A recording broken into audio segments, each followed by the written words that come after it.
Hello, everybody. My name is Jean Berthelot from International Realty. I wanted to make a quick video to talk about buying versus renting. So in this video, I'll be talking about the pros and cons of each. So if you have a pen and paper, take some notes. By the way, my phone number is 305-924-4893. That is 305-924-4893. I'm reachable anytime. Feel free to call me. If you don't reach me, you can leave me a text message, and I will respond to you as soon as possible. If you're renting right now and you need to know how to buy, and if you aren't renting, you're living at home with your parent or you're in college or whatever the situation is, and it's the first time you're going into, you know, your grown folk situation in which you basically want to know whether or not you should buy or rent, or whatever the case might be, I'm going to break down the pros and cons. Now, first of all, it is always better to buy. So let's just knock that off the um, right away. It's always better to buy, period. Unless you're going to be somewhere for a short term. Let's say you're in college and you're going to be going 5 months or something like that, and then you're going back to your hometown. Then yeah, maybe renting might be an option. But if you have the chance of buying versus renting, there is no way you should be renting. Um, because it just doesn't make any financial sense. Now, even if you're going to be there for 5 months, it still doesn't matter. You can always buy, lease out the property when you leave, and it will continue to make you rental income. And that's basically how you build true wealth in this country. So, buying versus renting. If you want to know how to get pre-qualified, let me go to on that subject first. Pre-qualification is something that you need. You need to be able to know how much money the bank is going to lend you. Now we're going to talk about the buying side first. How much money the bank is going to lend you, how long the terms of the mortgage will be for, what are the interest rates, um, how much down payment you need to put down, what credit score you need to have, and all that stuff. Now, generally speaking, we're going to start with basics. You need to have at least 2 years tax credit, right? Because the banks need to see consistency. 2 years within the same or like industry or the same job or something likewise. No gaps, no more than like 30, to 45-day gaps between employment, because that might be a little bit of an issue. Some lenders will not count unemployment. If you are in public housing, don't even bother counting that because technically it's not your money. So the lenders will not be counting that. But if you have 2 years worth of income taxes, even if it's a year, even if it's a year, but at least you have some sort of income tax because they will be pulling something called a 4506T, which will verify your tax returns.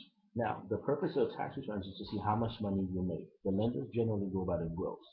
Okay, so versus the gross minus your deductions. So let's say you make about average American I think makes like 40,000. So let's say you make $40,000 a year. $40,000 in 2012, and you made $40,000 in 2000. I mean, you made 40 and some change in 2011. You will be averaging both of those years, combining them into 1 year. Okay, multiply that by the rule of thumb is to try to multiply that by from anywhere from like 3.6 up to like 4.1. When you multiply by that, that basically tells you how much money the lender generally will be lending you. Now, reason why it varies from 3.6, or I would even say 3.2 up to 4.1, it really has to do with your credit. Now, credit score. What is credit? Credit is basically a system by which the banks, lenders, or whoever will judge to see your credit worthiness as far as like your payment history, right? In the financial world, credit is like blood. Basically, it flows through everything. Without credit, you basically are non-existent. And if you don't have credit and you're not working with credit, then you're basically going to have a very, very, very tough time. Take it from me. I bought a lot of my properties with cash. I've done a lot of cash transactions. And yeah, it's sexy to say I bought it cash, but believe me, you spent all your cash on one property doesn't leave you money to be able to allocate towards other stuff that you need to do in your life. So I know people who bought properties cash but are living in there for 2, 3 years with no furniture because they basically spent all their money. It's like opening up a company with just cash and not having enough money to continue. That happens every single day. So credit is the number one thing. Uh, your credit score for FHA needs to be a minimum 640. There's other programs out there, but FHA is the Federal Housing Authority. Basically, FHA, you could probably purchase a home with FHA as little as 3.5% down or 3% down. Depends on if it's FHA regular or FHA 203K. FHA 203K is basically similar to finding a home path renovation, and we'll get into that a little bit later also. FHA 203K basically breaks down the numbers in which it allows you to be able to fix the property that you bought using an FHA loan.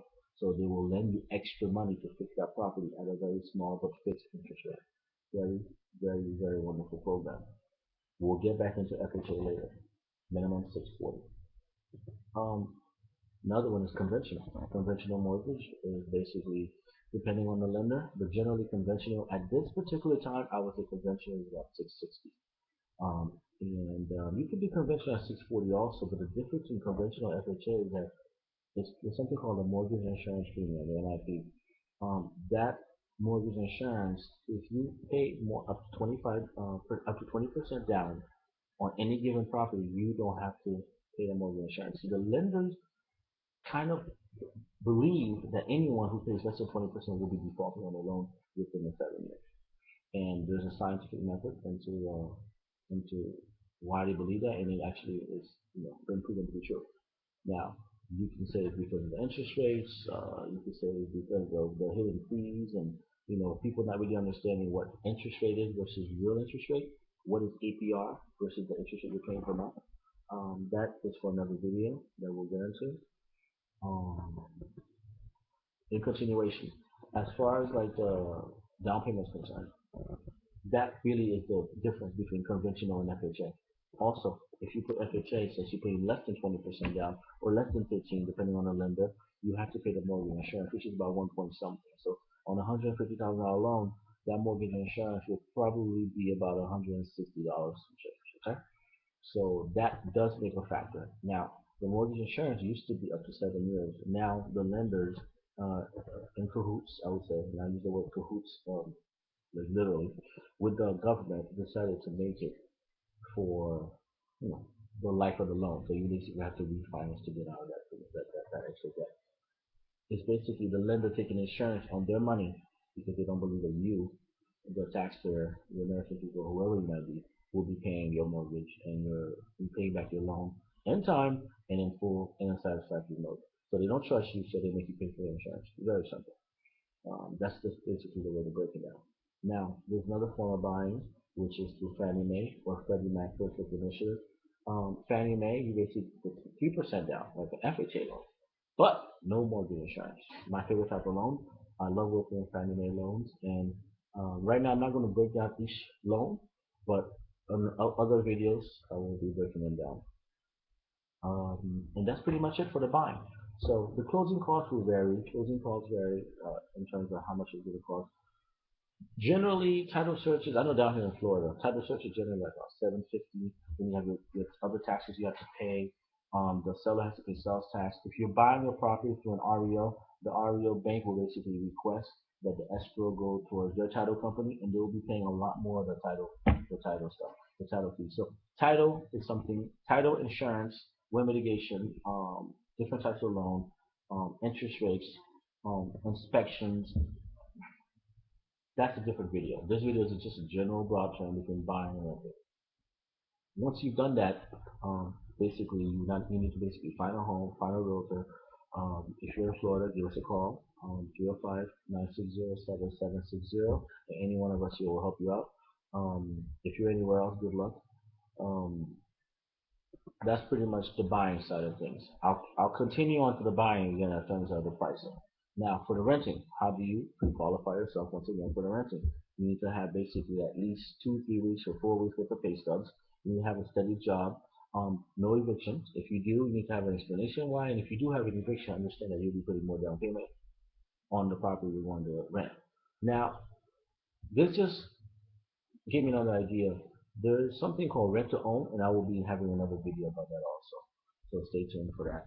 Buying, basically, they will prove your income, pretty much so. If you want to be into a building that has an association or a home or anything that has a homeowner association, they have their guidelines as to what the credit score must be, criminal background guidelines, eviction, and some of them even have rental income restrictions too. Some places are 55 and older, which means everyone in the house has to be above 18 and at least one or two members either 55 and older. So that's one huge restriction. Now, in terms of the pricing, for buying, basically, like I said, you either choose between FHA or conventional or Fannie Mae home buy. Those are the ones that I know that's really happening down here in Florida. I know other states have other. other different types of situations happening. But FHA and conventional is universal.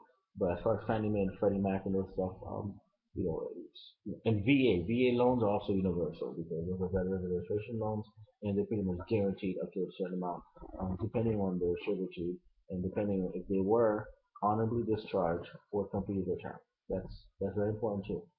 So if you are a service member protecting our country, you do get a lot. That's the one area in life I would say that you get a real benefit, um, in terms of being an American citizen who participated in protecting this great nation. Um, the amount of money you're going to be spending in terms of renting generally is pretty easy. First, last, and second. Some people will just take first and security. If you go to like an apartment complex or a building complex or something that has some sort of rental office in there, you'll probably do 1 month rent and then depending on your credit, do something like half a month deposit or something like that with a move-in special. So renting in terms of the moving in is cheaper. Um, Buying, like I said before, depends on if it's conventional, Fannie Mae or FHA or VA loan. All that really boils down to that.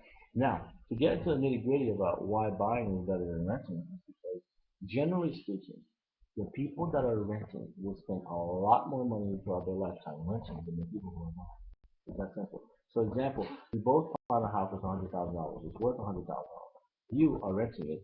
I am buying it. My mortgage, okay, is super cheap. My mortgage is something like around $300 to $400. But that same particular house, because of the location, the neighborhood, or something, you, my friend, are going to be renting, which means you're not owning. You might think you own it, but you're renting the property for about $1,200, $1,300. Doesn't even make sense. Doesn't make sense.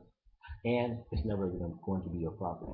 Versus that person, that jabroni who bought it is going to be his property. He can sell it, he can rent it, he could, lease it, he can do whatever he wants to do. It's his property. And also, being a property owner now, you immediately puts him in another status, another category in this country.